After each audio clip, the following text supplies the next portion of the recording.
On the early morning of March the 1st, in the year 1943, precisely at 6:30, Major Ed Lehner found himself standing on the rain-drenched coral runway situated at Port Moresby.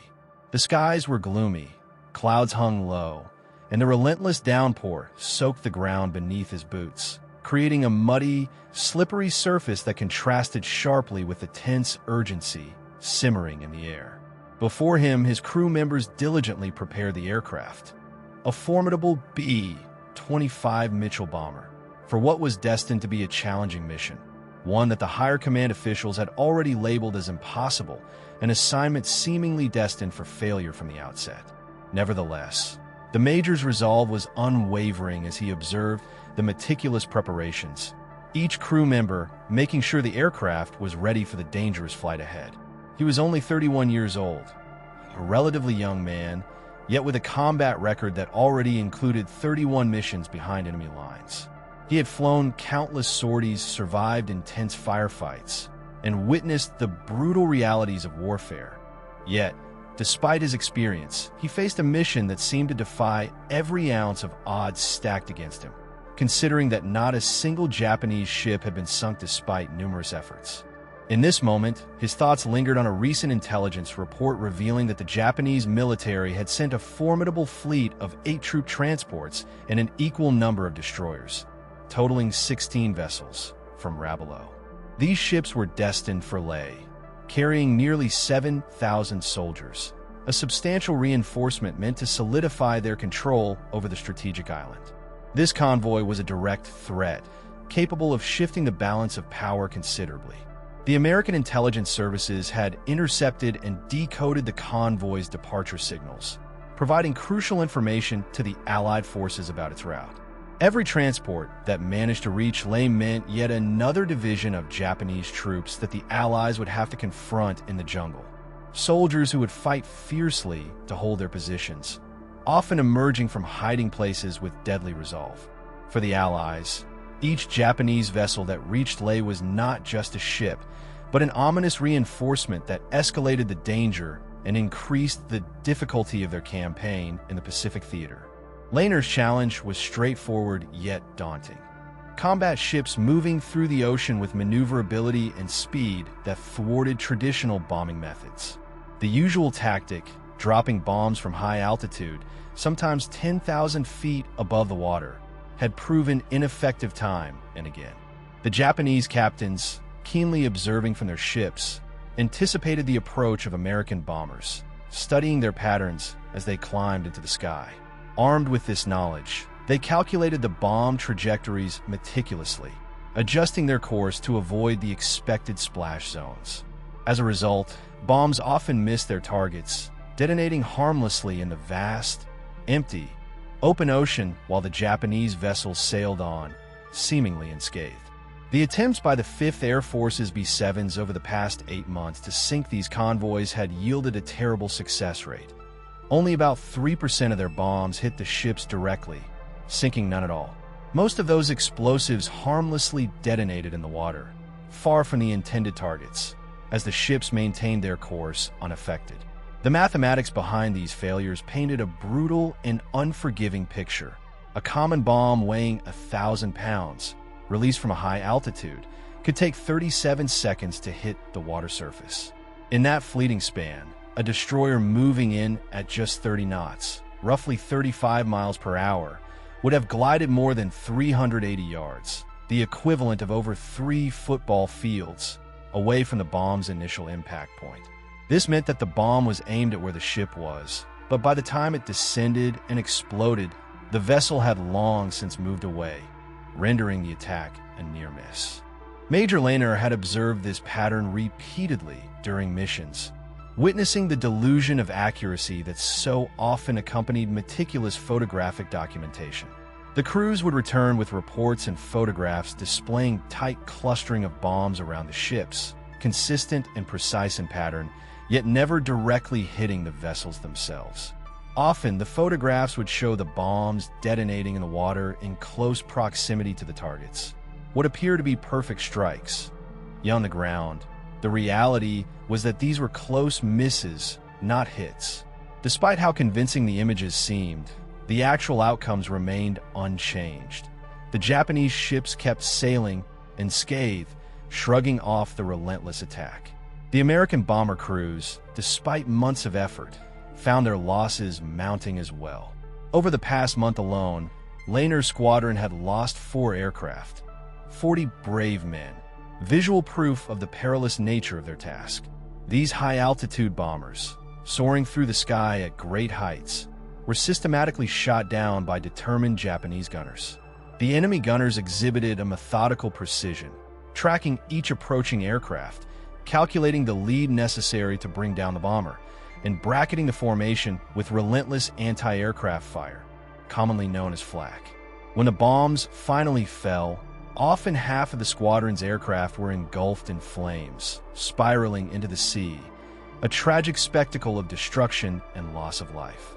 Amid these relentless hardships, a bold military genius named General George Kenney, who commanded the 5th Air Force, proposed an unconventional wartime tactic, one that might sound utterly insane to any pilot hearing it for the first time. His idea was to abandon conventional bombing from high altitude and instead attempt to skip bombs across the water surface, much like a flat stone skipping on a pond. The plan was daring and untested, to fly a twin-engine bomber at an extremely low altitude, just 50 feet above the ocean swell, approaching the target fiercely and precisely. Upon reaching roughly 300 yards from the target, the bomber would release a specially prepared bomb with a 5-second delay fuse, allowing the momentum of the aircraft to carry the explosive projectile into the hull of the vessel beneath. The concept was to make the bomb bounce once or twice, then explode either on contact or just below the waterline, effectively disabling the ship. The theory was backed by calculations and physics suggesting that this skipping bomb could potentially strike and destroy even the heavily armored Japanese transports and destroyers. However, the implementation of this plan was fraught with difficulties and dangers. The pilots, including Major Lehner, regarded it as an act of pure suicide. Flying a twin-engine bomber at a mere 50 feet above turbulent ocean waves, straight toward a heavily armed ship bristling with anti-aircraft guns, 127mm cannons, 25mm machine guns, and numerous smaller weapons, violated every instinct for survival they had. Japanese destroyers, well equipped to defend themselves, could and did track incoming aircraft from such close range, engaging in accurate, sustained fire that threatened to shoot down the aircraft before it could even release its deadly payload. A single well-placed hit to an engine or critical part of the aircraft would result in instant catastrophe, causing the bomber to cartwheel into the sea before the crew could even comprehend what was happening. Despite the obvious risks, the higher command had banned this skip bombing tactic on 2 separate occasions, first in December and again in January, citing reasons of excessive danger, the experimental nature of the approach, and the lack of proven effectiveness. Officially, they labeled it as reckless disregard for the safety of equipment and personnel. Nevertheless, the idea persisted in the minds of some pilots, including Major Lehner, who believed that with careful practice and daring execution, this unconventional method might finally turn the tide in their favor. But still, official orders kept denying their request to train and implement skip bombing, relegating such bold strategies to unproven and forbidden territory, a dangerous pursuit that risked everything with every single attempt to change the course of their relentless campaign. During wartime operations, air crews were generally expected to rely on well-established high-altitude tactics, proven methods that have been tested and deemed effective in engaging enemy targets from great heights. These strategies were designed to maximize safety and accuracy by delivering bombs from a distance where anti-aircraft fire was less dangerous and where the aircraft could maintain greater stability. However, it became increasingly clear that such high-altitude approaches were not always effective, especially when it came to sinking ships, which often required more direct and aggressive methods. High-altitude bombing simply wasn't producing the desired results in the context of maritime targets, as the ship's defenses and their movement patterns made them difficult to neutralize from such elevations. If you're interested in how the infamous Lehner skip bombing experiment turned out, the daring and unconventional tactic that challenged conventional aerial bombing doctrine. Consider exploring that story further. Supporting these stories helps us shed light upon these lesser-known moments from the Pacific War, moments that reveal the ingenuity and bravery of the men involved. The story remains compelling and instructive, offering insights into how innovation often arises from necessity, and necessity often demands stepping outside traditional boundaries. Moving back to the story of Lieutenant Lehner, he strode purposefully toward the operations tent, where the fate of his squadron was about to be decided. Once inside, he carefully spread out reconnaissance photographs across the planning table, meticulously analyzing every detail. The images revealed that at dawn, a Japanese convoy had been discovered moving steadily southeast through the waters of the Bismarck Sea. The convoy consisted of 8 large transports, large, lumbering ships that could be described as massive cargo carriers, each loaded with soldiers, artillery pieces, ammunition, and supplies. They traveled in 2 distinct columns, flanked on either side by destroyer escorts, providing protection against submarine and air attack. If this convoy successfully reached Lae, one of the key strategic locations in New Guinea, and delivered its cargo, the prolonged conflict in that region could extend for another year. Such a delay could have significant consequences for the Allied forces' efforts in the Pacific theater. Lieutenant Lehner recognized that he had an unconventional but potentially decisive idea. It was a plan that could either prove his colleague Kinney's unwavering confidence in the effectiveness of low-altitude attacks, or, if it failed, result in the tragic loss of 60 American airmen before noon. The convoy was expected to pass within striking distance at precisely 9 o'clock in the morning, leaving exactly 3 hours for preparation and another 3 hours to train his pilots in a new, daring technique they had never previously attempted. The urgency was intense. Failure was not an option, and success depended on extraordinary skill and precision. Lehner summoned his squadron leaders to the operations tent, where he laid out the detailed plan, a plan that had been strictly forbidden from practice before. Secrecy was of utmost importance. His proposal involved modifying the standard B-25 Mitchell bombers, a type of aircraft originally designed for medium-altitude, level bombing runs. These bombers, powered by twin Wright Cyclone engines, could reach maximum speeds of around 300 miles per hour in level flight, making them agile and fast, but not necessarily suited for the tactics that Lehner envisioned. Such rapid speed was a double-edged sword. While it allowed for quick approaches, it also meant that when enemy gunners tracked such fast-moving aircraft, the pilots had only about 30 seconds to evade or take action before coming under heavy fire. However, Kinney, one of the aircraft mechanics, had introduced a radical modification that would change everything. His team had dismantled the bombardier position located in the nose of the aircraft and replaced it with a series of heavy machine guns. They had installed 8 50 caliber machine guns, 4 in the nose and 4 in blister mounts along the sides of the fuselage, aimed forward, turning the bomber into a mobile, heavily armed gun platform. This transformation allowed the aircraft to deliver approximately 200 rounds of fire per second, effectively turning it into a flying machine gun nest capable of saturating a target with a devastating barrage of lead. The core concept behind this radical modification was straightforward but audacious.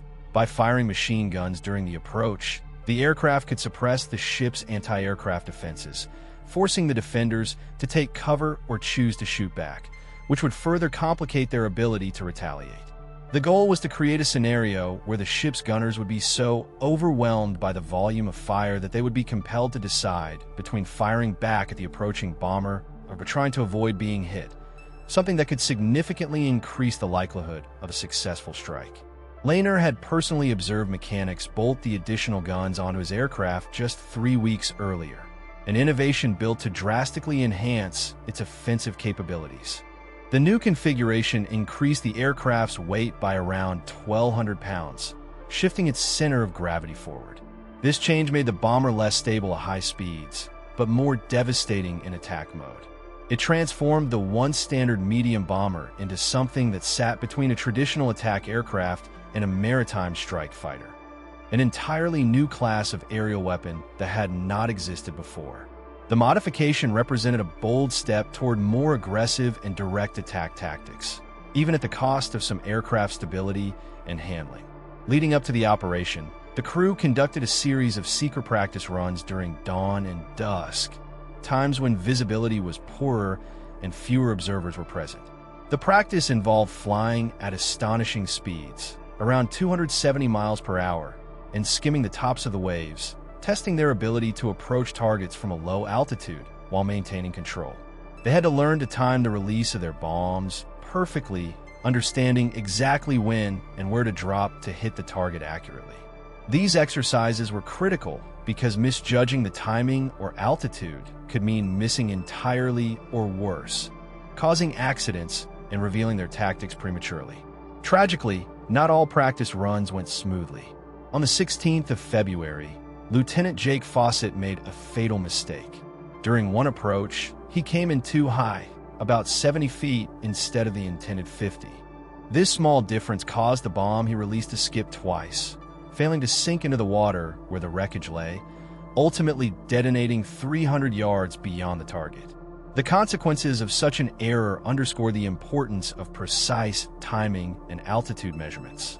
Recognizing this, Sergeant Mike Russo, the bombardier, carefully recalculated their approach parameters, emphasizing the need for a lower, faster, and closer release point. During their next attempt, Fawcett succeeded in coming in at only 45 feet, just within the margin of safety, and prepared to execute the attack with improved accuracy. All these meticulous preparations and daring modifications aimed toward a single objective: to strike a critical Japanese convoy with decisive force, risking everything on an innovative, unprecedented approach that knew no bounds of tradition. The success or failure of this bold plan could alter the course of battles in the Pacific and demonstrate the potent effectiveness of low-altitude skip bombing, forever changing aerial attack strategies in wartime. Once again, the tension in the air was palpable as the bomber narrowly missed catastrophe, a single miscalculation that could have been disastrous, skimming just below the waterline of the proofs hull before pounding into its side with a force that could shatter steel and shatter the hopes of the mission in an instant. In that precise moment, the explosive force of the impact was delivered right where the ship's magazine would likely be located, the critical compartment that housed the arsenal of bombs and shells necessary to keep the vessel afloat and combat ready. Had the bomb detonated there, it could have unleashed enough destruction to rupture the ship's structural integrity, resulting in a catastrophic explosion capable of unleashing the equivalent of perhaps thousands of tons of munitions, tearing the vessel apart and splitting it into two or more jagged fragments. Luckily, the proof vessel was not firing back in retaliatory cannon fire or defensive shots. Yet, Commander Lehner spread a series of reconnaissance photographs across the briefing table, carefully studying them, and then pointed deliberately towards the lead transport vessel in the convoy, revealing its staggering dimensions: an immense ship stretching for about 800 feet, displacing approximately 10,000 tons of water, a massive floating platform capable of hauling 1,500 soldiers and their equipment. This ship stood proudly as the convoy's flagship, a vital target, the destruction of which could have devastating consequences for the Japanese supply and reinforcement efforts in the region. Every officer present in the briefing tent understood the gravity of what was at stake. A single successful attack could cripple the entire convoy's ability to reinforce their positions. A failure could mean turning Buna and nearby islands into a nightmarish battleground that would drag on for half a year, costing the lives of thousands of Allied soldiers and sailors. In fact, the threat was even more urgent. If these transports unloaded their deadly cargo upon Leh, it would spell disaster, increasing the likelihood of a prolonged, grueling conflict with even greater casualties. The math behind skip bombing, the specialized tactic that would be employed, dictated a level of accuracy that most bomber crews had never mastered before. It required approaching the target at a frightfully low altitude, perhaps only on the order of 50 feet above the churning ocean surface, under the cover of darkness or poor visibility, at a blistering speed of about 270 miles per hour. The precise moment to release the bomb was carefully calculated to be exactly 300 yards from the target, with an approach angle of no more than 8 degrees to ensure the bomb would skip correctly across the water surface, bouncing harmlessly before striking the hull at a predetermined point. The delay fuse inside the bomb needed to be set for exactly 5 seconds. Any deviation in this timing or in any one of the key variables, such as altitude, speed, release distance, or fuse delay, could cause the bomb to miss its mark entirely. It might skip over the vessel's hull without detonation, striking the water shore of the target, or hitting the water at an unintended angle and sinking without exploding, rendering the attack ineffective. Lehner meticulously assigned each pilot a specific goal, targeting transports numbered 1 through 8, ensuring a coordinated strike designed to maximize damage on the ships that carried vital supplies, reinforcements, and strategic assets. If, however, the transports caught fire and were already burning, an unlikely but possible eventuality, then secondary targets, such as destroyers in the convoy, were designated for destruction. No pilot was permitted to attack the same vessel more than once, a rule intended to maximize the overall destructive impact with a limited number of aircraft. Their mission was clear: execute maximum efficiency, inflict maximum damage, and do so with a precision that allowed for only one pass, one bomb, and one chance to alter the battle's outcome forever. At exactly 7 o'clock in the morning, the crews of the 9B-25 bombers assembled, prepared, and filed out from their dispersal points, ready for takeoff. There were 54 men in total, each with a vital role, their aircraft lined up in eager formation. Behind them, 13 Australian Royal Air Force fighters, known as bow fighters, lined up to lead the assault by strafing the convoy first, suppressing the formidable anti-aircraft defenses that lined the ship's decks. Their role was crucial, providing the necessary suppressive fire to clear a path for the heavier bombing elements.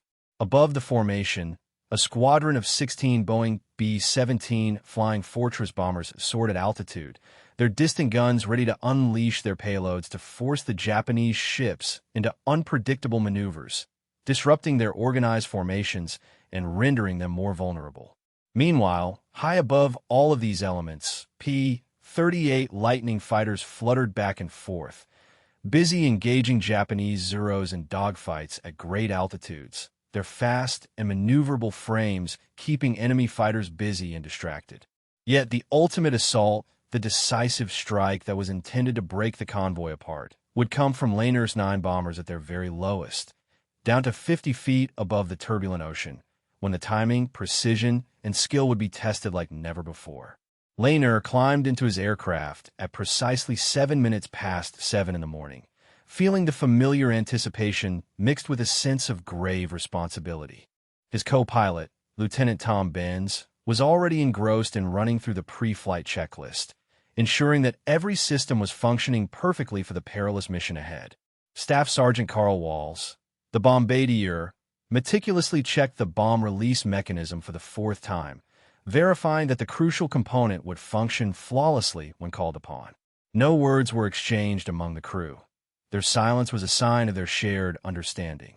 9 months of flying together had forged a bond of trust and familiarity. They knew exactly what a 50-foot approach entailed, the danger, the precision required, and the slim margin for error. They understood the odds, the stakes, and the consequences of failure.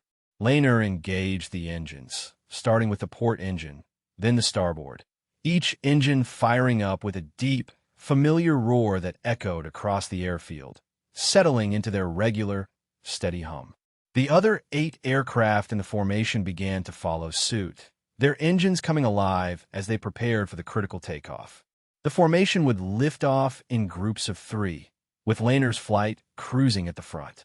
Their target was set, stay low, just over the water, throughout the entire approach.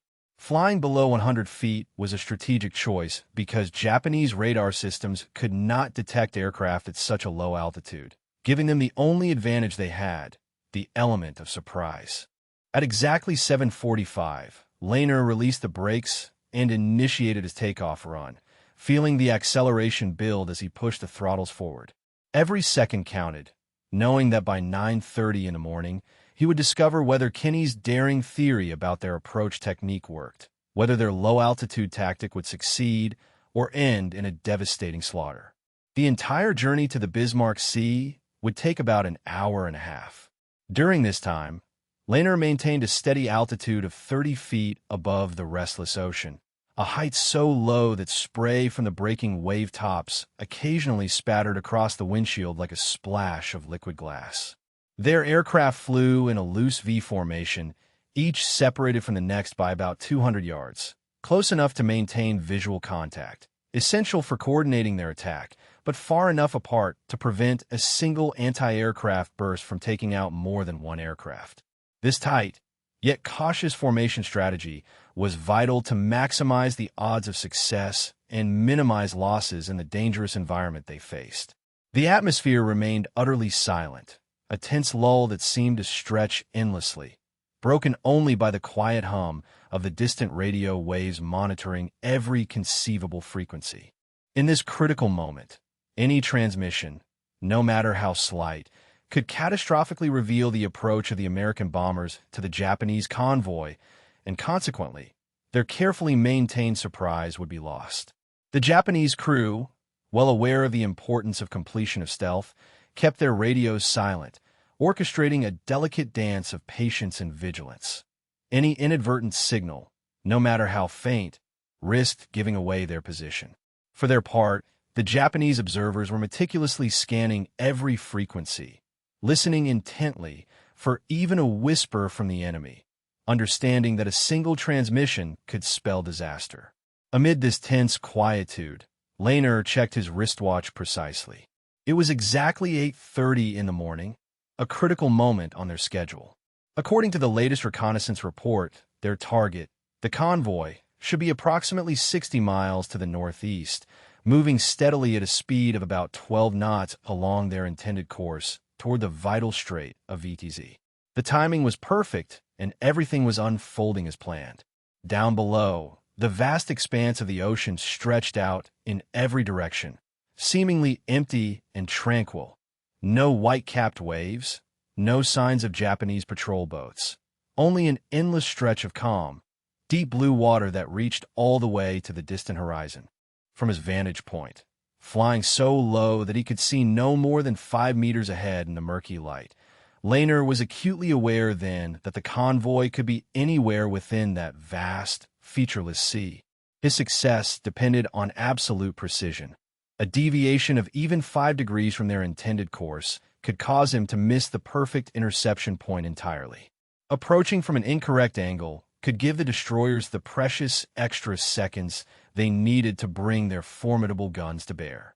At precisely 10 minutes before 9 in the morning, a subtle but telling sign appeared on the horizon: smoke. Lehner's trained eyes caught the faint, gloomy cloud of diesel exhaust billowing from the distant ships.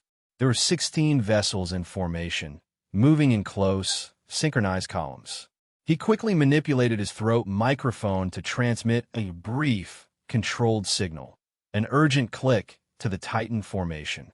His wingmen responded almost instantaneously with their own acknowledgement clicks, confirming that they had received the message and that radio discipline was being effectively maintained, undetected by the enemy. The convoy, once faint and indistinct on the horizon, gradually took form as they drew closer. 2 well-organized columns of transports, each consisting of 4 ships lined up in neat, parallel rows. Ahead of them and on both sides, 2 destroyers formed a protective screen, steaming diligently at a distance of approximately 2 miles ahead of the convoy's main body. Lehner's eyes quickly moved over the nearest destroyer. He mentally counted its gun positions, noting the formidable array of armaments embedded along its hull. 6 large main turrets, each housing powerful artillery capable of devastating destruction, complemented by dozens of smaller caliber weapons, all meticulously maintained and ready to unleash fire upon any threat. Every one of these guns was tracking in his direction, poised to activate as soon as the convoy breached the horizon. The meticulous nature of Japanese naval defenses was clear. Every gun was a potential hazard, each capable of returning fire with deadly accuracy. Just 5 minutes later, at 8:57, the first wave of attack commenced, the fighter planes from a bow. Laner observed from a distance of about 3 miles as 13 Australian aircraft plunged toward the convoy from the northeast, their wings slicing through the thin morning air in a precision attack formation. As they dove downward, their 20mm cannons began raking across the decks of the destroyers and transports, leaving trails of tracer fire that arced across the water with deadly intent. The Japanese anti-aircraft batteries, alerted by the sudden assault, swung their barrels toward the attacking planes, the rapid movement of their guns striking a dynamic dance of defense. This fierce, coordinated reaction was precisely what the Allied strategists had anticipated. The fighters' goal wasn't to sink the ships outright, but to distract and confuse the Japanese gunners, drawing their focus away from the incoming bombers and opening the door for the main attack. Exactly as expected, within seconds, the first B-7 bombers arrived, flying at an altitude of around 10,000 feet. Laner watched from his vantage point as their bombs were released, bomb bay doors opening smoothly, releasing their deadly payloads toward the target. The distant explosions were nearly lost amid the chaos of the evasive maneuvers triggered by the Japanese crew, who reacted instinctively. Guns on the ships swung hard to port and starboard, trying to evade the falling ordnance. The formation that had been tightly packed moments earlier now fragmented, their spacing increasing as the ships began to scatter, seeking safety. The destroyers responded immediately, pushing their engines to flank speed. White water churned furiously at their sterns as they accelerated. The tactical chaos served Laner's purpose perfectly. Within this confusion, his aircraft moved into their own final approach. He throttled back his engine power, causing his plane to descend rapidly to a mere 40 feet above the tumultuous ocean surface, his airspeed dropping to approximately 260 miles per hour. His bombardier, Walls, silently called out the distances to various targets: 3,800 yards, 3,600 yards, each number precise and measured, helping Laner target each moment accurately as the convoy came closer into clear view. Now, every ship within the convoy was fully visible. Their silhouettes emerged clearly against the shimmering water. Laner focused on the second transport in the port column, a vessel about 70 yards long, sitting low in the water and heavily loaded. This was his prime target. His bomb would be aimed to strike amidships, right within the troop compartments, precisely where soldiers and their gear were densely packed, making any hit devastatingly effective. His eyes caught sight of the destroyer guarding the left flank, the one with its gun positions clearly marked, ready to respond. Suddenly, muzzle flashes erupted as the Japanese crew aboard the ship spotted his aircraft and returned fire. He saw shells arching through the air toward his approach. The initial shells, shot from much higher altitude, failed to hit the mark. Japanese gunners were used to targeting aircraft overhead, at altitude, and had not yet adjusted their sights down to the low-level attack pattern that Laner was now executing. With the distance closing rapidly to about 2,000 yards, he seized a moment to open fire himself. All 8 of his caliber machine guns unleashed a flurry of bullets, emerald-colored tracers illuminating the cloudy morning sky and streaking toward the targeted transport. The tracers traced deadly paths across the ship's superstructure, shattering windows, splintering metal, and causing chaos among the men on deck, who either dropped to the deck or scrambled for cover amidst the rapid, brutal attack. This concentrated fire, this effort at suppression, began to unravel the convoy's defenses. Every shot counted, each narrowing the possibility of effective retaliation. The operation was progressing precisely as planned, and the moment of maximum impact was now upon them, with destruction and confusion temporarily gripping the Japanese convoy.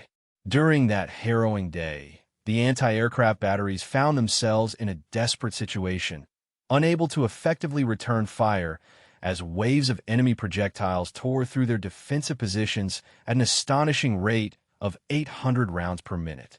The relentless barrage rendered their guns nearly powerless. They could only endure and hope for a moment of respite amid the chaos. Meanwhile, at a distance of 1,200 yards, The wingmen of the aircraft-designated laners formation positioned themselves with precision, each maneuvering to disperse and avoid their targets. An intentional tactic designed to reduce the risk of multiple aircraft being hit by single enemy volleys. The formation itself was deliberately breaking apart into smaller, manageable units, each bomber meticulously lining up on its individual target. In this coordinated assault, 9 aircraft attacked 9 ships simultaneously, creating a complex, overlapping pattern of destruction.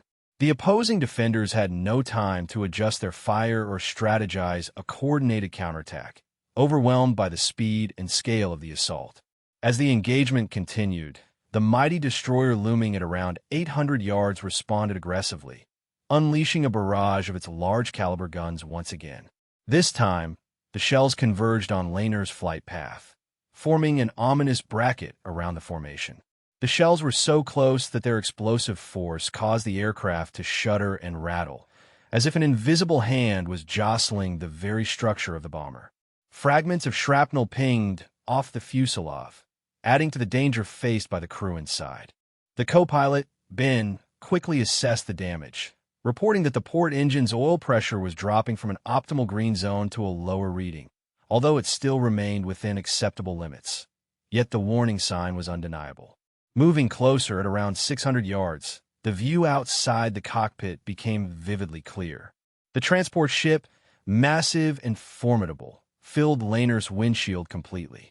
He could make out individual soldiers on the deck, desperately scrambling for cover amid the chaos. The ship's bridge windows loomed ahead.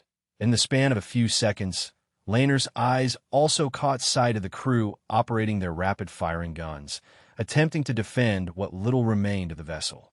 Every instinct in his body urged him to pull up and evade the incoming wall of steel, which was hurtling toward him at a closing speed of roughly 300 miles per hour.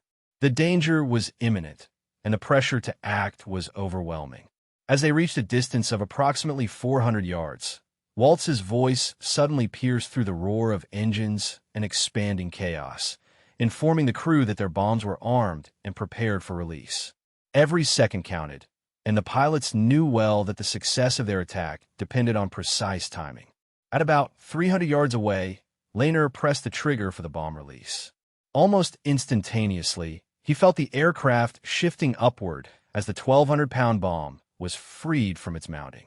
The heavy weapon tumbled forward, carried by its own momentum through the air. It struck the water with a splash, nose first, then skipped once, reminiscent of a flat stone skimming across the surface before sharply arcing toward the hull of the transport ship. Laner pulled hard on the control yoke, consciously climbing to add distance and reduce exposure to enemy fire. Behind him, he could see the countdown on the fuse, just about 5 seconds till detonation. The bomb exploded precisely at the waterline, unleashing a tremendous blast. Though Laner didn't see the explosion plainly, his mind was solely focused on climbing away from the blast zone. He could feel its fierce impact. The shockwave hit his aircraft like an enormous, tangible force, physically lifting the tail and causing it to lurch sideways. The turbulence shook the bomber violently, forcing Ben to wrestle with the controls to keep the aircraft stable in the turbulent air. The altimeter spun rapidly, indicating a climb of 100 feet, then 200, then 300. Laner risked a quick glance back to assess the damage. What he saw was catastrophic. The transport ship was beginning to fall apart. A massive column of fire and impenetrable black smoke erupted from its midsection, as if the very core of the vessel was caving in on itself. The resulting structural failure caused the hull to buckle and creak loudly under the strain, metal shrieking in protest. Secondary explosions rippled through the ship's superstructure as ammunition stored within ignited and detonated in sequence, causing chaos and destruction from within. The vessel slowly listed to its port side, already taking in water through the enormous gash in its side created by the bomb. Notably, dozens of soldiers were seen jumping from the deck, tiny figures abandoning what was left of their sinking ship, desperately seeking survival in the chaos. Meanwhile, separate attacks continued with deadly precision. One bomb had about 15 seconds to go before reaching its dangerously high risk of causing catastrophic damage. The skip bombing technique utilized by the crews proved highly effective, each bomb bouncing once or twice before striking its target. To Laner's right, Lieutenant Jake Fawcett's bomber was withdrawing from its own attack run, smoke trailing behind from another heavily damaged transport that was ablaze, flames creeping upward along its forward mast. Conversely, on the left side of the formation, Captain Bill Hayes had just released a bomb aimed at a destroyer. The weapon skipped twice, once off the water, once more, and struck just beneath the ship's aft turret. The explosion from the blast was so powerful that it caused the stern of the destroyer to lift out of the water, as if its keel was momentarily separated from the rest of the vessel. When the ship settled back into the sea, the rear third of its hull was completely missing, evidence of the enormous internal explosion. The damage was so severe that the destroyer began to settle stern first and sank rapidly, losing stability at an alarming rate. In the first 90 seconds of this intense assault, 4 critical targets had been hit successfully. The Japanese convoy was thrown into disarray. Chaos reigned amid the chaos of smoke, fires, and sinking ships. However, the defenders were quickly adapting to the relentless barrage, attempting new tactics to counter the aerial attack. On the far flank of the convoy, a lone destroyer had turned its bow toward the incoming bombers, aiming to face the threat directly. Its main guns blazed with rapid, successive shots, unleashing a barrage of shells across the water surface toward Lieutenant Tom Mitchell's B-25. The intense gunfire created a deadly corridor of projectiles rushing toward the advancing aircraft, signifying a desperate attempt at self-defense in the face of overwhelming aerial dominance. With a resounding crack that echoed through the vast expanse of the sky, the first shell hurtled past its mark, narrowly missing its target by 50 yards. The next shot followed swiftly, closing the distance to just 20 yards, yet still failing to land its deadly payload. It was the third projectile that finally found its mark, striking true and unleashing chaos. The aircraft piloted by Mitchell was torn apart instantaneously as the bomb mounted beneath its fuselage detonated upon impact. The force of the explosion was immense, instantly vaporizing the bomber into a cloud of shrapnel and flames. There were no parachutes deployed, no signs of survival. Simply 5 men lost in a heartbeat, their lives extinguished in an instant amidst the deafening roar of destruction. Nearby, Laner watched helplessly as fragments of the crashed aircraft and debris exploded outward, scattering across the shimmering surface of the water below. His mind refused to process the reality unfolding before his eyes. There was no time to mourn, no moment for grief. The relentless wave of attack was still in progress. Determined and unyielding, the remaining B-25 Mitchell bombers continued their assault against the enemy fleet, pressing forward with unwavering resolve, their engines humming with purpose as they aimed to destroy or cripple the ships that had become their targets. Among these aircraft was Lieutenant Carl Johnson, who carefully positioned his bomber for the attack. He aligned his approach perfectly, following the textbook method drilled into him during countless practice runs.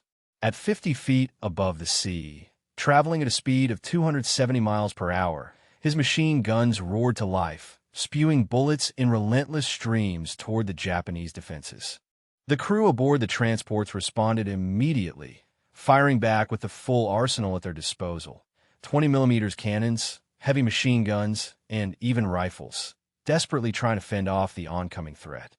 Between Johnson's aircraft and the lead transport ship, the air was filled with a deadly dance of tracer rounds, darting through the sky in a fiery display of chaos and counterattack. Without hesitation, Johnson released his bomb at precisely the right moment. The weapon skipped once in the air, a common trait for their low-altitude attacks, and then struck the transport's hull just ahead of the bridge.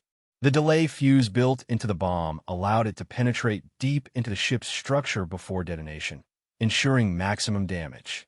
The explosion tore through 3 successive decks, igniting fires that rapidly spread across the ship's interior. Flames erupted fiercely from the cargo holds, casting an orange glow against the smoky sky. Laner, observing the scene, recognized the perilous cargo hidden within those compartments. The deadly contents, ammunition, artillery shells, and fuel drums, all fueling the inferno that rapidly enveloped the vessel. Men, caught amid the flames, burned fiercely on deck, some leaping into the cold sea below to escape the relentless heat, their bodies trailing smoke as they disappeared into the water. Simultaneously, Lieutenant Paul Warren's bomber encountered heavy resistance during its approaching run. A Japanese gunner positioned on one of the accompanying destroyers had finally managed to adjust his weapon's aim to target the low-flying aircraft. 20mm shells tore through Warren's port wing, puncturing the fuel tank and sending streams of gasoline flooding into the turbulent air. Despite the damage, Warren held his course and pressed forward at 300 yards, then 200, steadily closing in on the target. At 150 yards, he released the weapon, which skipped across the water surface before striking the submerged hull of the transport below its waterline. The explosion was thunderous, ripping through the vessel and rapid flooding causing it to list heavily and sink beyond control. With a sharp bank to the right, trailing a line of fire from his aircraft's guns, Warren directed his effort to withdraw from the now dangerous, burning scene. His co-pilot, Lieutenant Dave Miller, mechanically engaged the fire suppression system, extinguishing the flames just as they threatened to consume the aircraft. Despite the damage, Warren's bomber managed to stay airborne, barely. The destruction was staggering. 6 transports either ablaze or sinking beneath the waves, 2 destroyers damaged from the fierce barrage, and 1 B-25 lost amid the chaos. The cost of the attack was steep, yet the mission pressed on.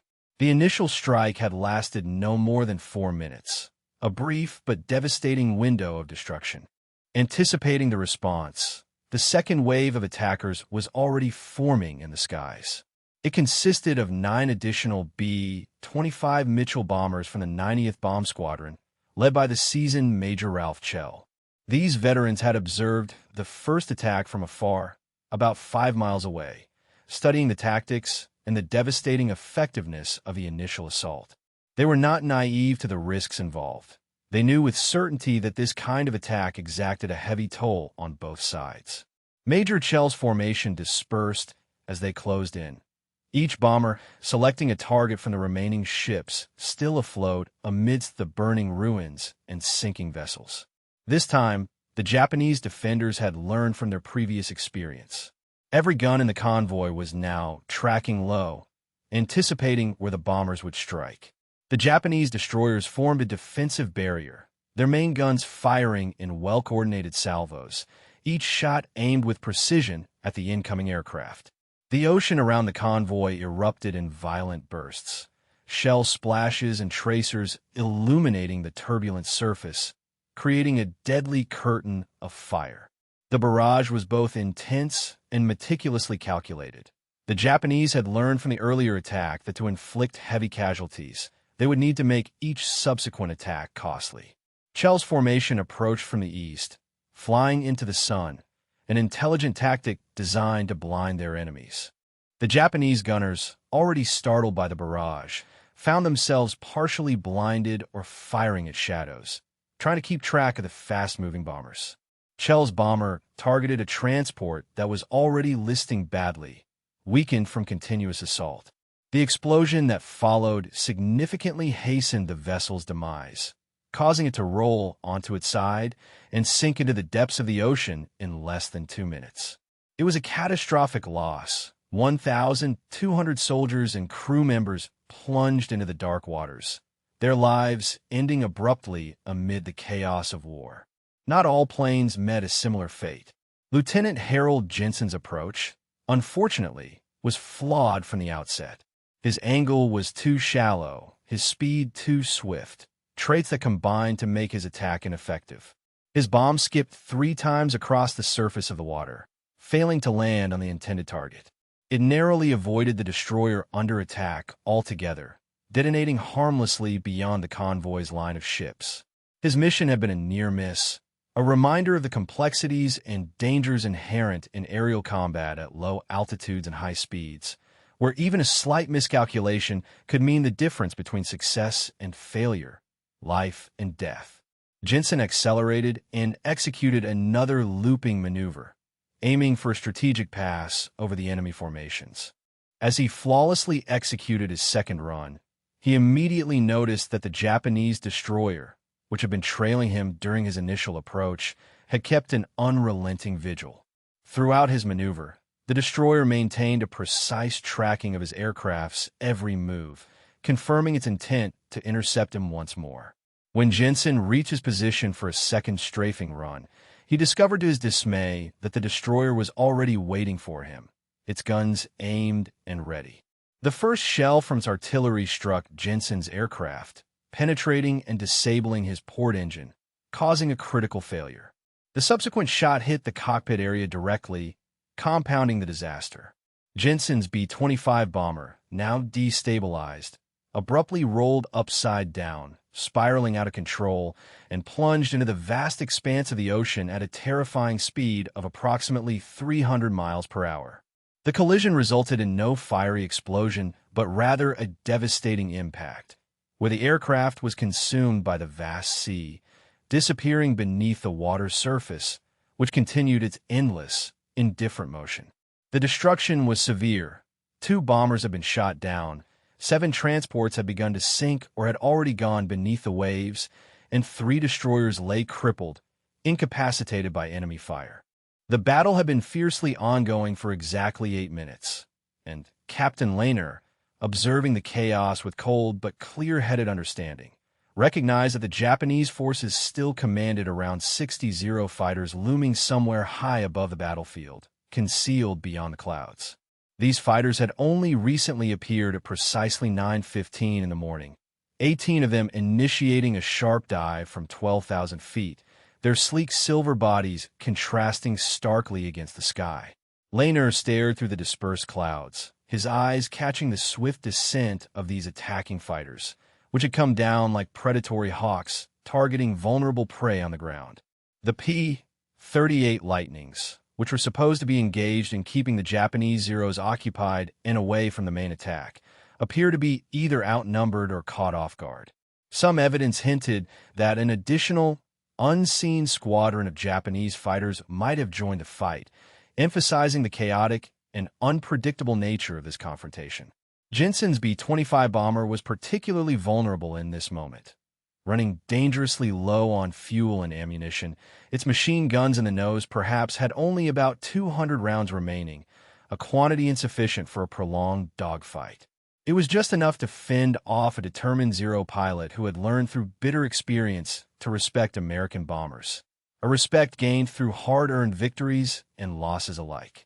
To avoid being an easy target, Lehner pushed the throttles forward, initiating a steep dive that brought him down to just 20 feet, then 15 feet above the water surface.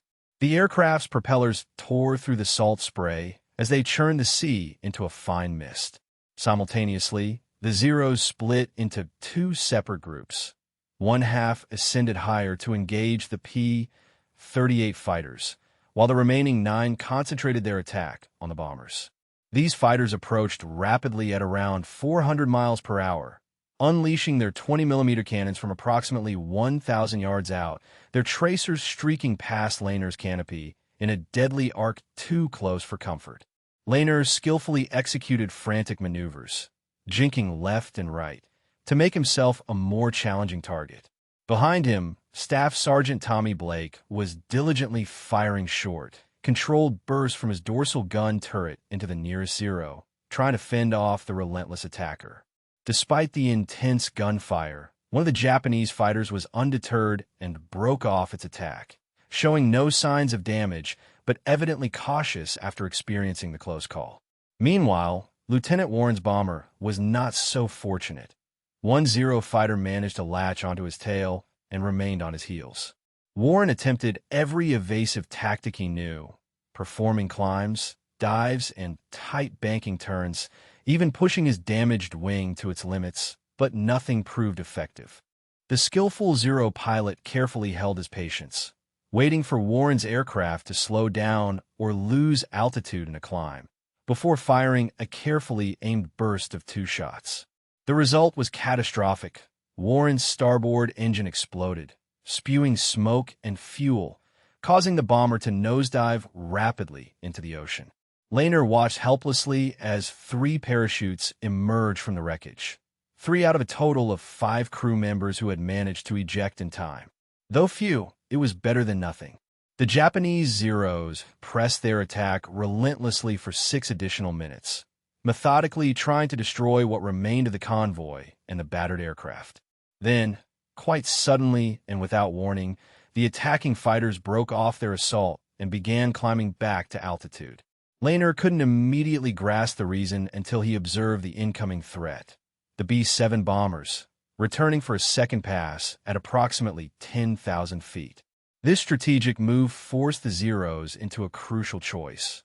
They could continue their attack on the vulnerable bombers below or reposition to defend the convoy from above. The Japanese pilots chose the latter option, recognizing that the heavy bombers posed a greater threat to the remaining ships and transports. They elected to go for the higher ground. The decision was understandable from their perspective, prioritizing the destruction of the more significant targets. Seizing the opportunity, Lehner used this brief pause to assess the damage sustained during the fierce engagement. His port engine was now running badly. Its oil pressure fluctuated unpredictably, and the fuel gauge marked only about 60% capacity, just enough to possibly make it back to the safety of Port Moresby, though with significant risks. Turning his gaze back toward the convoy, Lehner observed that 8 transports had been struck.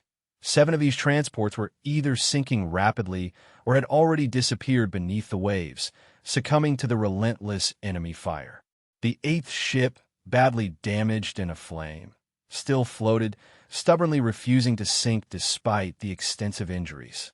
In the early hours of the morning, as dawn was just beginning to break over the horizon, the courageous crew members aboard the American bomber were relentlessly trying to chart a course toward the distant coast of what was known as New Britain, a rugged and strategically vital island. Their primary objective was to reach safe port amidst the chaos of a fierce naval confrontation. The scene behind them was filled with the chaos and devastation wrought by a recent relentless attack. All 4 of the destroyers assigned to screen the convoy had sustained critical damage, their hulls severely battered by enemy fire. 2 of these destroyers were incapacitated, effectively dead in the water, unable to move or respond, a grim testament to the ferocity of the assault. The remaining 2 destroyers, still operational, were circling amid the flames of the transports that had been set ablaze during the battle. These vessels were attempting a perilous task, to pick up survivors from the water and the burning wreckage, risking further damage or destruction with each attempt. The fierce engagement at what came to be known as the Battle of the Bismarck Sea had not yet reached its conclusion. The clock read 9:21 in the morning, marking that precise moment in time. The initial attack had lasted no more than 11 minutes, but the brutal siege was far from over. It was only the beginning of a ruthless campaign that would extend for an additional 3 days, during which American bomber crews would repeatedly strike the enemy positions. Every 6 hours, reinforcements in the form of bomber squadrons would return, their engines roaring through the sky on their relentless bombing runs. Alongside them, PT boats prowled the waters, hunting for survivors fleeing in fragile lifeboats amid the chaos and wreckage. The Japanese had committed an estimated 7,000 troops to defend this convoy, fighting desperately to save their men and supplies. Tragically, fewer than 200 of these soldiers would succeed in reaching their intended destination. The overwhelming majority would either drown in the turbulent waters, succumb to burns and injuries from the fiery destruction, or perish from exposure under the intense tropical sun that beat relentlessly down on the battlefield.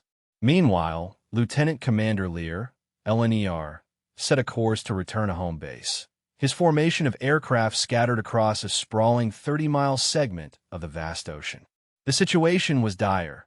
4 of the bomber squadrons were confirmed lost, with 20 men either dead or missing. Yet despite these staggering losses, the mission had achieved its pivotal goal. The technique of skip bombing, an innovative and daring method of attack, had demonstrated its effectiveness in the most brutal, unambiguous manner possible. This victory in the skies would lead to a systematic refinement and standardization of the tactic, ensuring that every bomber squadron operating within the Pacific Theater will be trained to execute it flawlessly. Within just 6 months, Japanese commanders would recognize the futility of attempting to move large, vulnerable convoys through areas within aerial reach of Allied forces. As a result, their supply lines to forward bases would become increasingly strangled, gradually choking off their logistical capabilities and turning the tide of the war. However, at that early stage, Lieutenant Commander Lear had no insight into these strategic shifts. His primary concerns were the dwindling fuel in his aircraft's tanks, the failing condition of his engine, and the fact that Port Moresby, a crucial Allied supply and airbase, was only about an hour and a half away. He issued urgent orders to his crew to jettison all non-essential weight to maximize remaining fuel efficiency. They would discard everything from ammunition, guns that could not be used anymore, tools, spare parts, anything that could be sacrificed to keep the aircraft aloft. Their B-25 bomber was under extreme strain, struggling to maintain altitude with one engine running roughly, the other engine providing limited power. At approximately 0 hours and 20 minutes past 1 in the morning, crew member Ben spotted land ahead, the southern coast of New Guinea, emerging faintly through the haze. Their flight path was barely on course. The port engine was now trembling ominously, smoke streaming from a crack in its housing, and the temperature gauge was swiftly climbing into the red zone, warning of imminent failure. If this engine failed completely, the aircraft would be unable to stay airborne. In a quick and decisive maneuver, Lieutenant Commander Lear feathered the port propeller, effectively shutting down that engine and transferring all available power to the starboard engine. The bomber's speed slowed to roughly 180 miles per hour, just slightly above the stall speed, just enough to keep it aloft. The coastline was drawing nearer, becoming more distinct with each passing second. 40 miles, 30 miles, 20 miles, and still the engine held, refusing to seize. As the aircraft approached its destination, the tense moment finally arrived when Lear managed to land the bomber safely at Port Moresby Airport at exactly 11:17 in the morning. The runway was swarmed by ground crews, mechanics, intelligence officers, all well aware of the recent attack. Rumors had already begun to spread. The convoy had been struck hard, though no one yet knew the full extent of the damage. The bomber's engines were cut, and Lear sat quietly in the cockpit, his grip still firm on the control yoke, momentarily overwhelmed by the weight of what had transpired. For about half a minute, neither he nor his crew moved or spoke. They had been flying for 3 hours and 42 minutes, a duration that felt like 3 days of relentless effort. The debriefing session lasted 2 hours as intelligence officers, equipped with reports and photographs, sought to piece together what had happened. They posed the same core questions repeatedly. How many ships had been struck? How many were sinking? How many bombs had been dropped? How many aircraft had been lost? The officers were trying to assemble a coherent picture from scattered fragments of information. They learned that 9 pilots had attacked during the engagement. 5 had returned safely. Mitchell and Jensen were missing. Warren's plane was shot down, and his crew was rescued by a Catalina flying boat. 2 men had been wounded during the mission. At approximately 1:30 in the afternoon, reconnaissance photographs arrived, captured by an Australian Beaufort aircraft flying at an altitude of 15,000 feet around noon. The images vividly told the story that Lerner's crew could only partially piece together.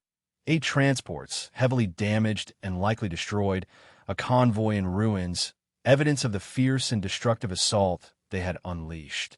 7 ships had already been confirmed as either completely sunk or in the process of sinking, with the final tally leaving no doubt about the devastation inflicted. The 8th vessel was still lingering along the coast of New Britain, aflame and ablaze, a stark reminder of the fierce engagement that had taken place. The attack involved a formidable force that included 4 destroyers, of which 2 had been completely sunk and the remaining 2 severely damaged, and these vessels were now retreating toward the area of Rabble, their speed hindered and spirits battered. The entire operation from the initial strike to the last ship being effectively disabled or destroyed had spanned approximately 3 hours, a relatively short but intensely fierce burst of combat. Meanwhile, General Kinney arrived at Port Moresby precisely at 1600 hours and wasted no time. Without any fanfare, he moved directly towards the operations tent, where reconnaissance photographs were laid out across the briefing table in a deliberate display. He refrained from offering praise or engaging in formalities such as handshakes. Instead, his gaze fixed on a burning transport vessel that had been beached somewhere along the coast, and he simply pointed at it, uttering a clear and commanding directive: finish it. This unequivocal order underscored the importance of ensuring that nothing, absolutely nothing, capable of reaching Leh was allowed to survive or escape. The assembled forces understood the gravity of the command and prepared for the continuation of the assault. At dusk, precise tactics resumed as Australian fighter aircraft, specially equipped for this mission, prepared for another run against the surviving targets. No damage or disruption was to be permitted that might give the Japanese any hope of regaining momentum or rescuing their scattered comrades. The second wave of attack commenced at 1730. Although Lehner himself was unable to participate directly, his bomber aircraft required an engine replacement and was grounded. Instead, he stood on the runway, watching as 9 fresh B-25 bombers lifted off into the dying light of the setting sun. Their mission was carefully timed so that they would be arriving over the target area right around dusk, when the Japanese survivors on the beach would likely be attempting to salvage what little they could, organized effort or not, to ferry them away or hide them from the incoming attack. These survivors, believing perhaps that they had a window of safety, would soon be proven wrong. The anticipated second strike was imminent. The attack force returned shortly after 2000 hours, and the results were devastating.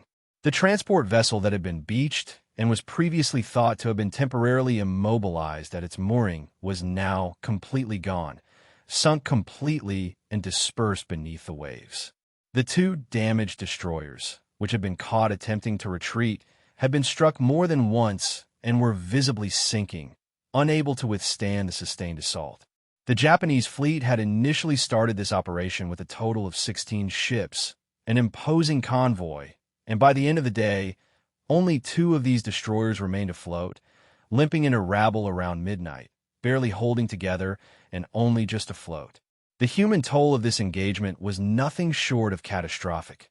More than 7,000 Japanese soldiers had embarked at Rabaul, attempting to cross unscathed. In the following 2 days, reconnaissance flights over the area recorded roughly 900 survivors reaching the New Britain coast by either swimming or escaping in makeshift lifeboats.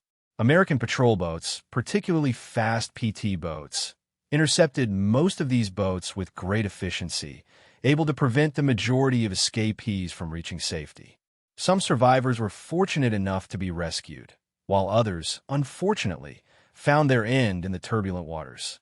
The line between what could be considered a combatant kill and a brutal massacre blurred significantly during these 3 days of relentless fighting. Orders had been issued for no mercy. The Japanese had themselves machine-gunned American airmen and their parachuting comrades. In turn, American forces responded with equal ruthlessness towards Japanese soldiers and anything resembling survivors in the water. Lehner learned of this grim reality 3 days later, but he chose not to delve into the specifics. He did not inquire about which PT boat crews had fired upon the lifeboats, nor about which bomber crews had strafed swimmers attempting to reach the shore. His focus was on the broader picture rather than the specifics of the atrocities. He understood that war had its own set of rules, or at least, what rules remained after the chaos had erupted. Somewhere between the disintegration of Mitchell's bomber and the final sinking of the last Japanese transport, the customary boundaries of conduct had dissolved, replaced by raw survival instincts. No one openly discussed these events afterward, and no formal after-action reports documented the atrocities. Yet they were undeniable, they happened, and they left scars that would not easily fade. The final official tally of the operation emerged on the 7th day of March, painting a bleak picture. The Japanese had suffered grave losses. 8 transports were completely sunk, along with 4 destroyers. An estimated 3,000 Japanese soldiers had drowned in the brutal waters, while approximately 1,500 more had been killed by air attack or sunk during the engagement. A contingent of about 1,200 soldiers managed to reach the interior via overland routes through the thick jungle, battered, weaponless, and disorganized, rendered combat ineffective by the chaos. The reinforcement operation had failed spectacularly. It was an unqualified defeat. As for the American side, their losses, though significant, were relatively modest but still tragic. 4B, 25 bombers, 1B, 7 aircraft, and 2P, 38 fighters were lost during the intense fighting, with a total of 13 aircrew members killed and 6 wounded. The disparity in the cost-to-benefit ratio was glaring. Against an entire convoy of Japanese ships and soldiers, the victory came at a surprisingly low expense. The successful use of skip bombing, an audacious tactic where bombs were aimed to skip across the water and strike targets at close range, had proven effective. Its success hinged on the daring bravery of Lehner's crews, who willingly flew low, often at 50 feet above the turbulent sea, directly into the destructive hail of anti-aircraft fire, turning the sky into a deadly metallic maelstrom. Courage alone was no longer sufficient. It was a quality that paled in comparison to the sheer audacity and reckless daring displayed during these encounters. Insanity might have been a closer description, as the scale of the danger and the boldness of the tactics deployed bordered on the reckless. This remarkable arresting event, known by some as one of the most definitive vessel-aircraft clashes in the entire Pacific theater of World War II, was in fact described by Admiral Yamamoto himself as nothing short of a catastrophe. The repercussions of this naval and aerial confrontation prompted the Japanese Navy to immediately halt all plans for large-scale convoy operations within the reach of the Allied land-based air forces, recognizing the peril posed by such tactics. Consequently, the vital maritime supply routes to New Guinea were effectively severed, creating logistical nightmares and forcing the Allied and Japanese forces to rely solely on their existing stocks. The military installations at locations such as Leh, Salamaua, and Madong found themselves in a precarious existential situation, forced to sustain their units with whatever supplies remained. Their survival was no longer a question of endurance, but of time. Their fortresses would not stand long without reinforcement or resupply. Yet, this monumental engagement at the Battle of the Bismarck Sea did not merely influence Japanese strategy or cause temporary setbacks. It fundamentally transformed the global approach to attacking maritime targets. More than any tactical or operational shift, it reshaped military thinking across all air forces worldwide regarding how to effectively engage enemy ships. The Americans, inspired by the decisive lessons learned there, refined the technique of skip bombing, a daring method of glide bombing enemy vessels from low altitude, which permitted greater accuracy against moving targets. The British, acknowledging the potential of this tactic, adopted it into their own arsenals at the earliest opportunity, while the Soviets quickly observed and emulated their efforts, integrating skip bombing into their offensive doctrine. By the year of 1944, low-altitude maritime bombing had become an established standard practice, a core element of modern naval and airborne attack strategies across the entire spectrum of Allied air operations. In the midst of these developments, a pilot named Lehner flew 16 additional combat missions, after which he was rotated homeward in the month of May. Throughout his life, he chose to remain silent about the battle, abstaining from giving interviews or writing memoirs, content with having done what was necessary. For him, that was enough, an act of quiet heroism that needed no public acknowledgement. Nonetheless, a fundamental question persisted in the minds of military strategists and historians alike. Could the very same tactics that proved so effective against an unprepared or less sophisticated enemy be equally successful against an adversary that was well-prepared and resilient? This question was put to the test just 3 months later, on the 3rd day of June in the year of 1943, when American reconnaissance aircraft detected the formation of another Japanese convoy at WWII Harbor. This convoy consisted of 6 transport ships and 8 destroyers, and this time the Japanese forces took precautions proper to their increasing understanding of the threat.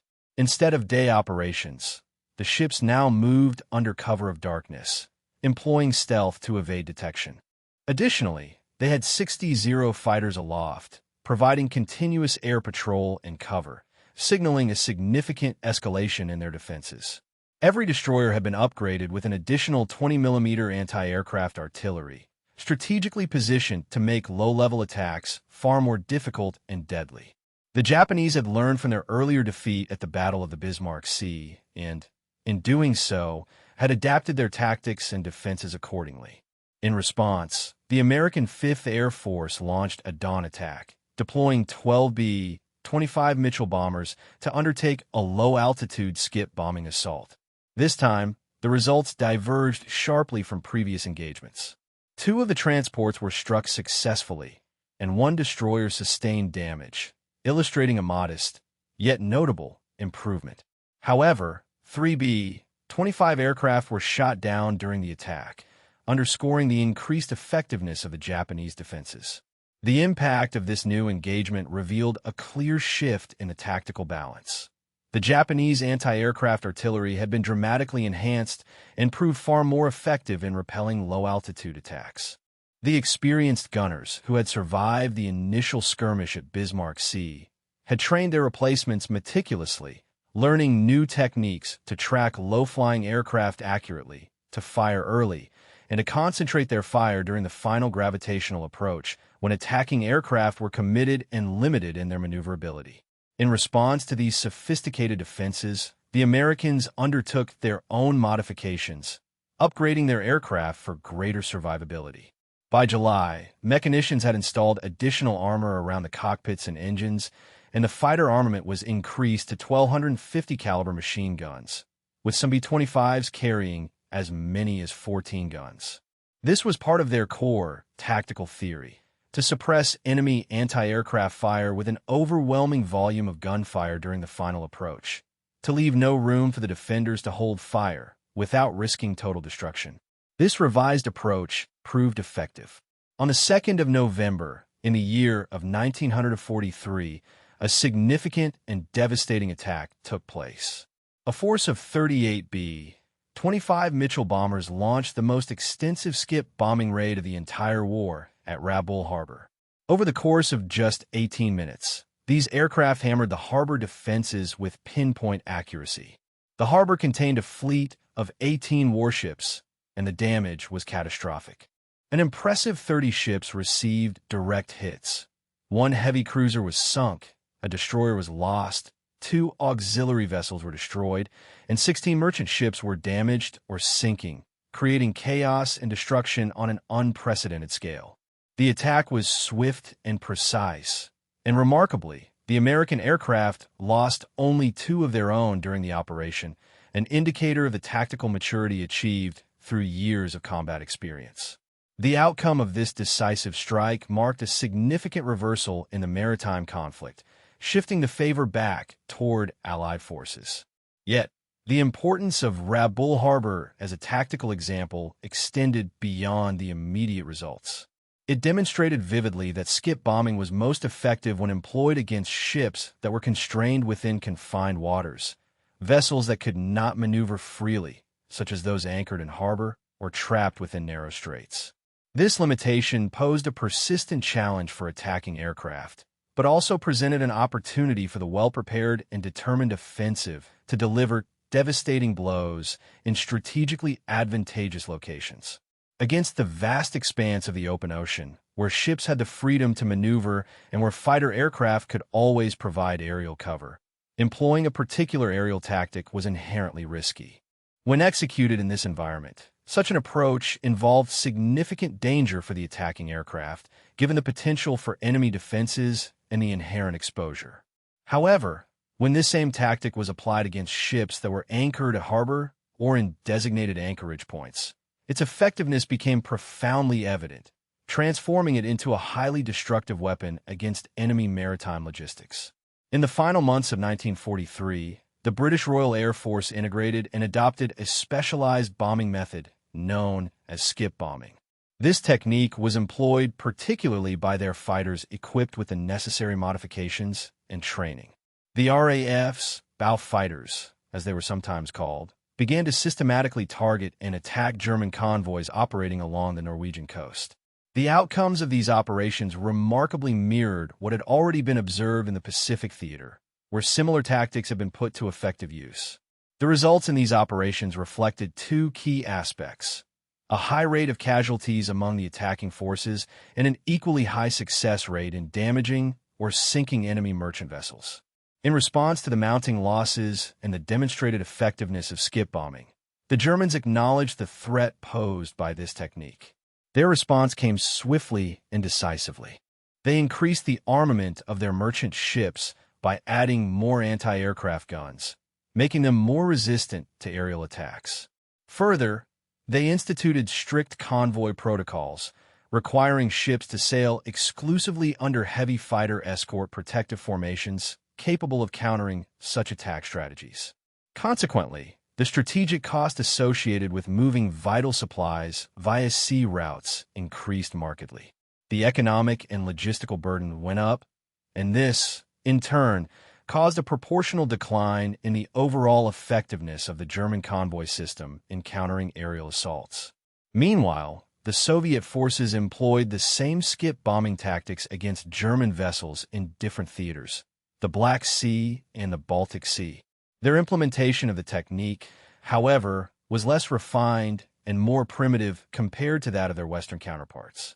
Soviet crews typically approached ships at much lower altitudes, carried heavier bombs, and relied on less suppressive fire, resulting in a more rudimentary approach. The outcomes in these engagements were mixed, with some ships successfully sunk but many bombers lost during the attacks. Despite these less sophisticated methods, the Soviets demonstrated remarkable courage, willingly risking their aircraft and lives in the pursuit of disrupting German maritime logistics. Nevertheless, their approach lacked the refined training and technological support that the Americans had developed through extensive trial, error, and operational experience gained in the Pacific theater. By the year 1944, skip bombing tactics had undergone significant evolution, surpassing their initial forms and simple methods of attack. American military planners and airmen refined their strategies into a multi-layered, coordinated assault system. The new tactic involved an initial high-altitude bombing run by heavy bombers, designed to disrupt the enemy ship's movements and force them into unpredictable maneuvers. Immediately following, fighter aircraft would strafe the ships and their anti-aircraft defenses, suppressing them and distracting the crew and defenses from subsequent attacks. As the enemy's defenses were kept busy and disorganized, the skip bombers would swoop in at low altitude, exploiting the moment of chaos to deliver their payloads effectively. This layered approach, combining high-altitude disruption, fighter suppression, and low-level precision bombing, dramatically improved the success rate while simultaneously reducing the losses suffered by American aircraft. The statistics from these operations tell a compelling story. Between the month of March in 1943 and the month of August in 1945, American aircraft employing skip bombing managed to sink or severely damage a total of 212 Japanese ships and vessels. Over this period, the cost to American aviation units was the loss of just under 50 bombers. This resulted in an impressive kill ratio of approximately 4.5 ships destroyed or damaged for every bomber lost. To put this into perspective, traditional high-altitude bombing had achieved a considerably lower success rate, approximately 0.3 ships per bomber, a figure that underscores how much more effective the skip bombing tactic was. When comparing these two methods, the effectiveness of skip bombing was roughly 15 times higher than that of high-altitude approaches, making it an incredibly powerful and efficient means of maritime attack during the conflict. Yet, quantifying the human toll, the physical and psychological costs, proved to be far more complex and, in many ways, more sobering. Executing skip bombing missions demanded crews to fly directly towards ships teeming with enemy weapons and defenses. Pilots had to maintain steady, precise courses while enemy tracers and anti-aircraft fire filled the skies around them, creating a terrifying environment that demanded extraordinary bravery. The psychological stress inflicted on these pilots was immense and cannot be overstated. Such missions, performed repeatedly, led to shorter combat tours for many airmen, higher incidences of combat fatigue, and more frequent medical clearances due to stress-related health issues. The tactic was undeniably effective, yet it took a heavy toll on the men who executed it. It shattered their morale, tested their resilience, and left lasting scars, both physical and mental. Once a pilot, named Lehner, flew skip bombing missions in May of 1943, he never again took part in such operations. Instead, he dedicated himself to training new crews, observing with a mixture of pride and trepidation as they took off on their missions using the very tactics he had helped refine. Watching some of these crews fail to return was a harrowing experience. Over the course of the war, Lehner trained a total of 62 pilots in skip bombing techniques. Unfortunately, 18 of them were killed in action, and an additional 23 were wounded, leading to a grim and brutal calculus, a death rate of approximately 29% and a casualty rate, including wounded, reaching about 66%. These statistics paint a stark picture of the toll exacted by the method's brutality and danger. While skip bombing was undoubtedly more effective than traditional high-altitude bombing, it came with a price: immense risk, tremendous stress, and often a high human cost among the crews carrying out these daring and deadly raids. The lingering debate among military historians would revolve around whether this perilous tactic helped shorten the war, whether its damage to enemy supply lines, its disruption of large-scale convoy operations, and its influence on enemy logistical weaknesses could be considered decisive factors in the broader conflict. The conclusion was complex. Skip bombing did not single-handedly clinch major battles. Nonetheless, it effectively strangled Japanese supply routes, considerably increased the costs of reinforcement for the enemy, and compelled the Japanese Navy to abandon large-scale convoy operations that they once relied upon. Without access to critical supplies, Japanese garrisons in various occupied territories began to weaken and diminish. In this indirect way, the tactic contributed significantly to broader strategic objectives, the weakening of enemy logistical capabilities and the erosion of their battlefield endurance. Without the addition of special reinforcements or extra defenses, the position of a battlefield or a strategic outpost inevitably became vulnerable and almost impossible to hold. When no additional support arrived, the defensive lines gradually lost their strength and stability, leading to the rapid fall of islands one after another. The harsh reality was that once these defensive positions were left exposed and without reinforcement, their fall was only a matter of time. One thing was certain and beyond dispute. On the early days of March, precisely the 2nd and 3rd, in the year 1943, an astonishing display of courage and daring unfolded. During those days, a small formation of 9 B-25 bombers took to the skies at an extremely low altitude of just 50 feet above the water surface. These aircraft, despite the tremendous risks involved, flew in a tight formation and targeted an entire Japanese naval convoy. In a mere 15 minutes of fierce and relentless combat, these 9 aircraft managed to devastate the convoy, causing massive destruction and disabling their enemy's supply and logistics lines. Such a daring attack, carried out at such an intimidatingly low altitude, broke into conventional tactics, which strictly prohibited flying so close to enemy defenses. This approach, often referred to as skip bombing, had been officially banned twice over because it was considered extremely dangerous and, by many, labeled as a form of suicidal mission. The critics and commanders believed that a fly into the roaring guns of anti-aircraft batteries, often called flak, was impossibly hazardous. Yet, this audacious tactic was demonstrated to be startlingly effective by crews of courageous men who willingly embraced the peril.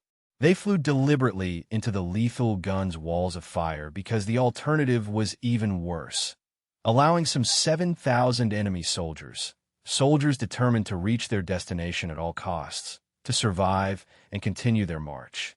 After the war, the aircraft involved in the attack on the Bismarck Sea convoy, including their brave crews, were dismantled and scrapped. None of them are preserved as museum pieces or surviving relics. Major Ed Larner, a prominent figure in this operation, returned to the United States in June of the year 1943. At that time, he was just 31 years old.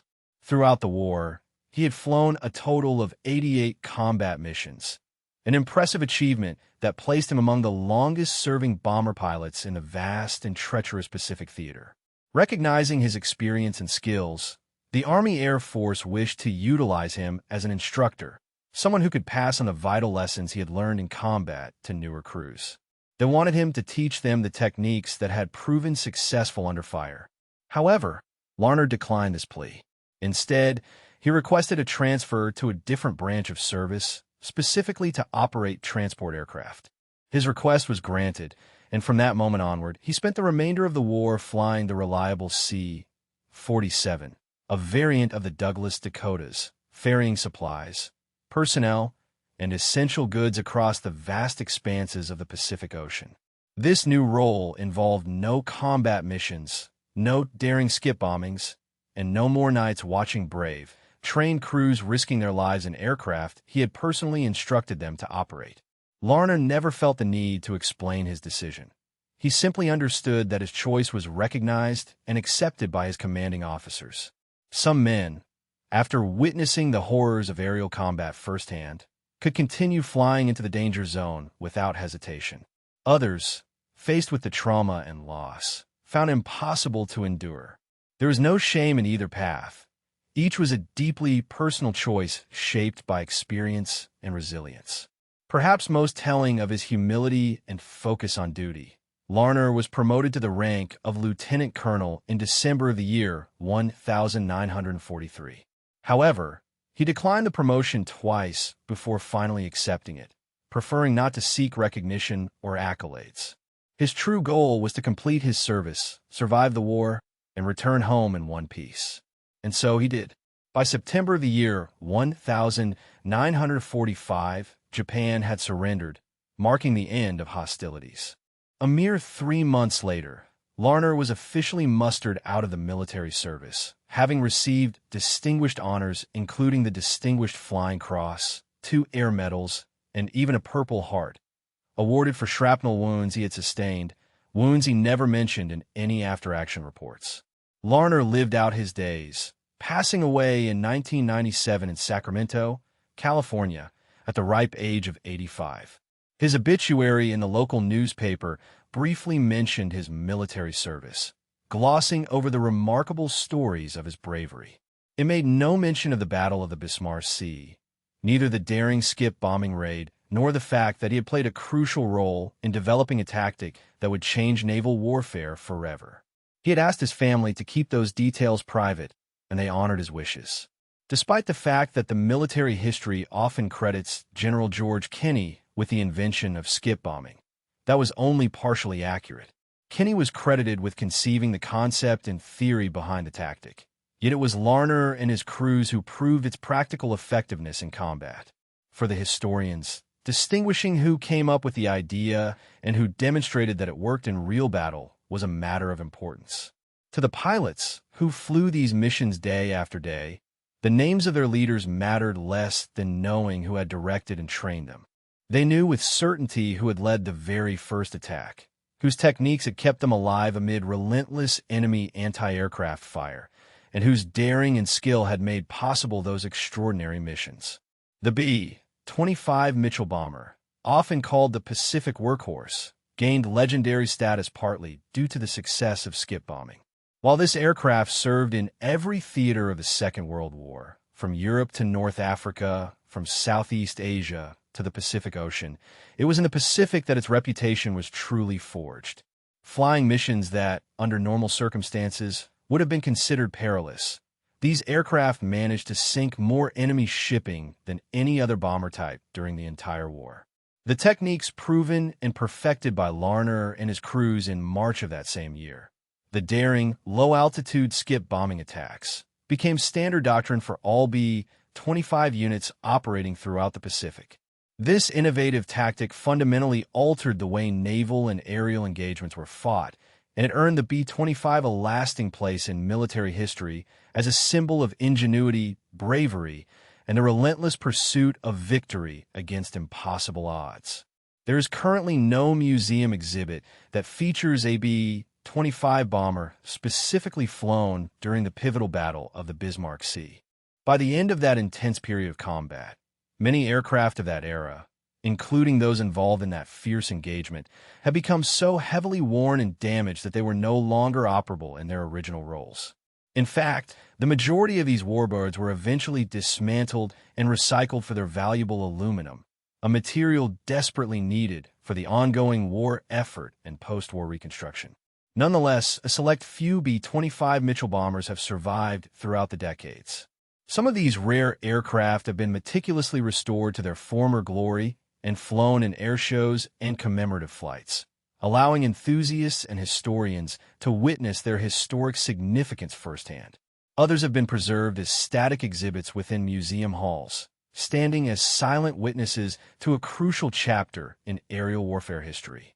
Among these preserved aircraft are pieces held by the National Museum of the United States Air Force located in Dayton, Ohio, which houses 8 B-25 Mitchell, and also by the Smithsonian Institution's museums.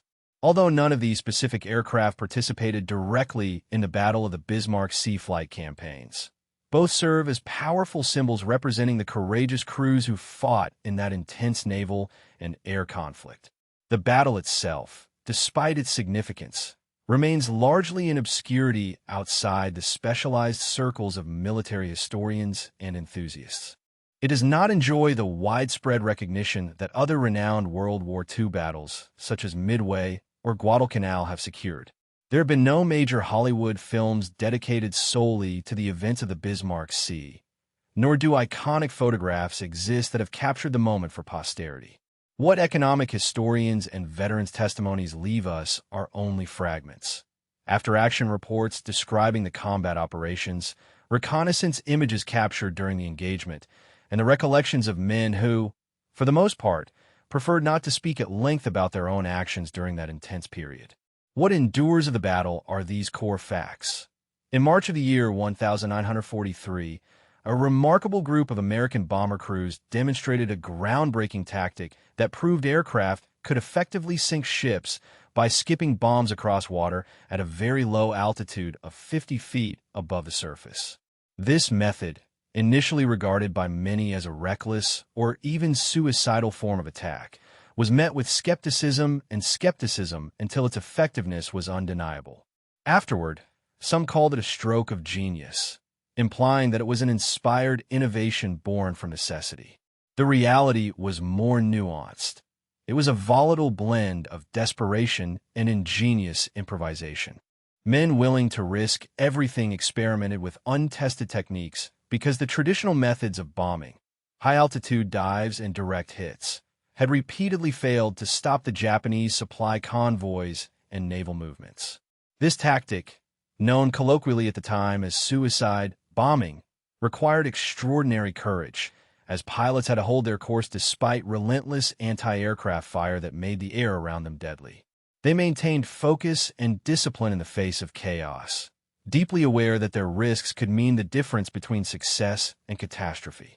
Those daring missions marked a turning point in the Pacific theater of war. With each successful skip bombing run, the Japanese supply lines and troop transports came under devastating attack, forcing them to retreat from ranges within the reach of Allied air power.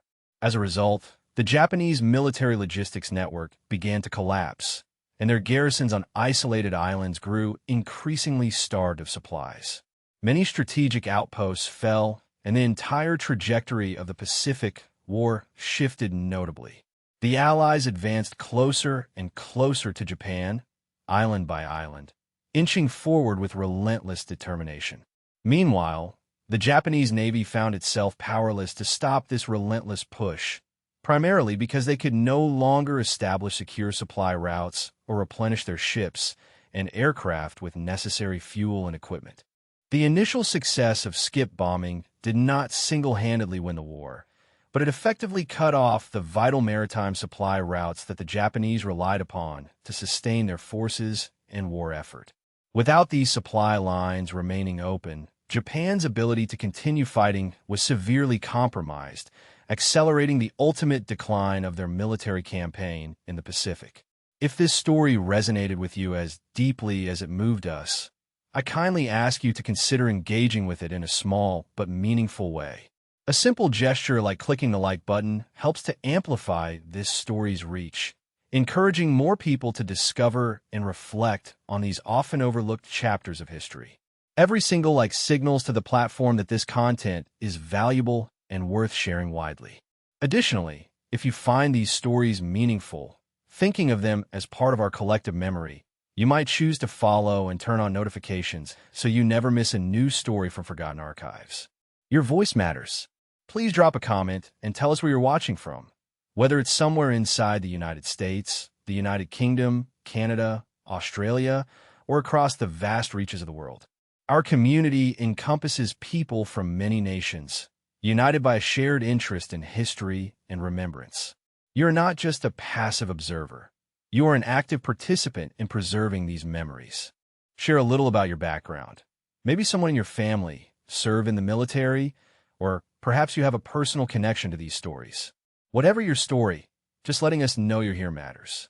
Thank you sincerely for taking the time to watch, and for helping ensure that the memory of men like Ed Larner and his crews remains alive and vibrant. They sacrificed so much, and they deserve to be remembered not as distant figures of the past, but as heroes whose actions continue to inspire. Your support keeps their stories from slipping into silence, ensuring that future generations will learn about their courage, ingenuity, and resolve.